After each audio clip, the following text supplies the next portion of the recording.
Hello and welcome to the Origins of Islam. After quite a long break, I'm finally back and we are ready to pick up right where we left off. In my last couple of videos, we've looked at some strange theories about the Dome of the Rock and when it was built and how it was built and by whom. So I figured that we should probably look at the actual history of the Dome of the Rock now. But before we can start with a deep dive, it's important to look at the history of the Templemount before the Dome of the Rock, because obviously there's a rich history there, and the people who built the Dome of the Rock were well aware of it, and of course that influenced them greatly. That means that a lot of people will probably know most of what I'm gonna talk about in this first video of this series, but even so, this could be a nice refresher before we look at the history from the 7th century onwards, so maybe you want to stick around anyway. Now, of course, the defining feature of the Temple Mount is the rock around which the dome would later be built. And yet, none of the descriptions of the Jewish temple in any of its versions from the time of Solomon, Zerubbabel or Herod mention this rock. We can, of course, only speculate as to why. The rock could hardly have been moved there after the destruction of the Second Temple. But maybe it was integrated into the temple structure so that its existence wasn't obvious. Maybe we are really looking at the Holy of Holies so that only a select few ever got to see it, but at the end of the day we simply do not know. The rock is first mentioned in the 4th century by an anonymous Christian pilgrim from Bordeaux.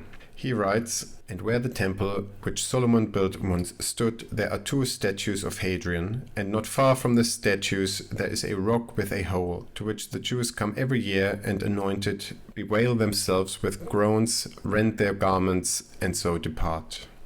On the picture to the right, we can see the cave underneath the rock as it is today. It sounds like the pilgrim was referring to this space when he talked about the rock with a hole, so the hole being the cave. So now let's go all the way back. Around 961 BC, the original Temple of Solomon was being built.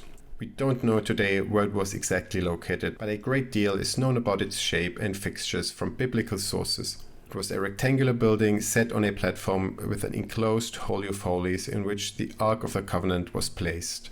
There were 2 columns in front of it, a separate altar and a large basin known as the Molten Sea, presumably filled with mercury and supported by 12 sculpted oxen.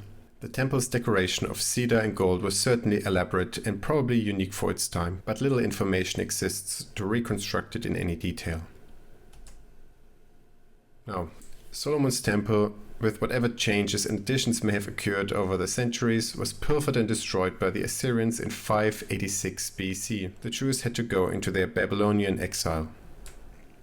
Some 50 years after the destruction of the first temple, under the leadership of Zerubbabel, a new temple was built, probably according to the same scheme as Solomon's, but without its lavish decoration. The temple was then greatly extended from 20 BC onwards under the patronage of Herod the Great. The magnificent masonry of the south and southwestern borders of the mount are from Herod's time and testify to the grandeur of his achievement. Textual references are sufficiently numerous to allow for a reasonable reconstruction of that temple, even if the several existing attempts differ from one another in a number of details. But except for its perimeter, some of its gates, and probably thousands of cut stones reused for centuries thereafter, nothing remains from the temple itself, and its exact relationship to the terrain of the hill is still very much a mystery. In 66 AD, the Jews revolted against the Romans, and under General Vespasian, the future emperor, the Romans destroyed the Second Temple. Around 135 AD, the Romans erected a temple for Jupiter on the Temple Mount. In front of it was a large statue of Emperor Hadrian. This led to the Bar Kokhba revolt, which resulted in the Jews being forbidden from entering the city. The Jupiter temple was demolished by Emperor Constantine the Great in the year 325 AD, following the Council of Nicaea, or so the story goes. The temple may already have fallen into disrepair beforehand. Some sources claim that Emperor Julian gave permission to the Jews to build a 3rd temple in 363 AD, but that earthquakes and miracles thwarted their efforts. There seems to be a little corroborating evidence though. Then, during the Sasanian-Byzantine War, the Jews allied themselves with the Persians and regained control over Jerusalem for the first time in centuries when the Persians took the city in 614 AD. Under their leader, Nehemiah ben Hushiel, the Jews immediately started to rebuild the temple. But already in 617 AD, the alliance between Jews and Persians broke, and the Jews were once again expelled from Jerusalem. Work on the third temple was halted. After regaining control over Jerusalem, the Christians tore down the foundations of this building which the Jews started. We don't know exactly when, but it seems like it happened by 629 AD. The Templemount was turned into a garbage dump. But here we have to clarify a little bit. So it's often claimed that the Templemount was turned into a garbage dump, and that is true. But garbage dump here really means a dump for old stones, because people wouldn't just carry their garbage up the Templemount to deposit it there. Typically, there wasn't really that much garbage anyway in those times. Everything was reused as much as possible, so you had a little bit of organic garbage which could be used as fertilizer and such. So there was use for almost everything. Here we are mainly talking about rubble, basically. Okay, so this was a quick overview of the timeline of the Templemount before the Dome of the Rock. Then, shortly thereafter, on or around the 21st of March 630, a solemn ceremony still commemorated in the liturgical calendar of the Orthodox Church brought Heraclius back to Jerusalem. The emperor entered the city from the east like Christ on Palm Sunday and returned the true cross to the Holy Sepulchre. But only 5 years later, Heraclius removed the true cross and brought it to Constantinople. This is strong evidence that it was a planned and peaceful handover of power to the Arabs, which occurred only a few years later. As a Christian emperor, Heraclius wouldn't just take the cross out of Jerusalem unless he knew that new rulers would soon enter the city. So the Arabs entered Jerusalem as Byzantine clients. Sophronius surrendered the city to tribal leader Khalid ibn Thabit al-Fahrni in 637 AD.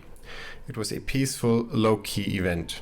Later sources imply that there was a formal treaty that would guarantee the safety of Christian places of worship. According to later legends, Caliph Umar rediscovered the rock underneath the rubble on the Temple Mount. He recognized it as the center of the earth and a place of religious significance. But we'll cover that in another video. The new Arab citizens settled in the eastern parts of Jerusalem. Now, at some point, the new Arab rulers started to tidy up the Temple Mount. The temple platform, gates and walls were restored and repaired.